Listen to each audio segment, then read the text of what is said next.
Hello everyone, আমি আবারও চলে এসেছি নতুন একটা ভিডিও তোমাদের সাথে শেয়ার করতে।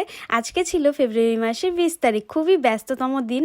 তার কারণ হলো আজকে কিন্তু আমার দুটো ব্রাইড আছে, তারপর ব্রাইড সাজিয়ে এসে আবার নিজেকেও বিয়ে বাড়িতে যেতে হবে।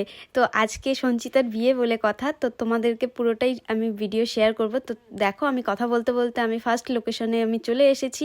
আর ফার্স্ট লোকেশন ছিল আজকে কোয়ার্টার। আর বিয়েবাড়িতে এসে দেখি ব্রাইডের এখনও স্নান হয়নি, স্নান করার ছিল। তো আমরা দেখো ঢুকে পড়লাম সবাই, আর পার্টি মেকআপ ছিল বলে আমি আরেকজনকে নিয়েছি। তো এখানে আমরা রুমে একটু বসে নিলাম, এই যে দিদিও বসে আছে। ব্রাইডের স্নান হয়ে গেছে, এই যে আজকের ব্রাইড নিবেদিতা। হ্যালো, এবার দেরি না করে ঝটপট মেকআপটা শুরু করা যাক। এই যে আমি মেকআপটা শুরু করে দিয়েছি, স্কিন প্রিপারেশনের পর যা যা করতে লাগে আমি করে এখন দিয়ে নিলাম ক্রিম ব্লাশ, তারপর পুরো ফেসে পাউডার সেট করে এখন দিয়ে নিচ্ছি মেকআপ ফিক্সার, তারপরে আই বেস কমপ্লিট করে আই মেকআপটাও কমপ্লিট করে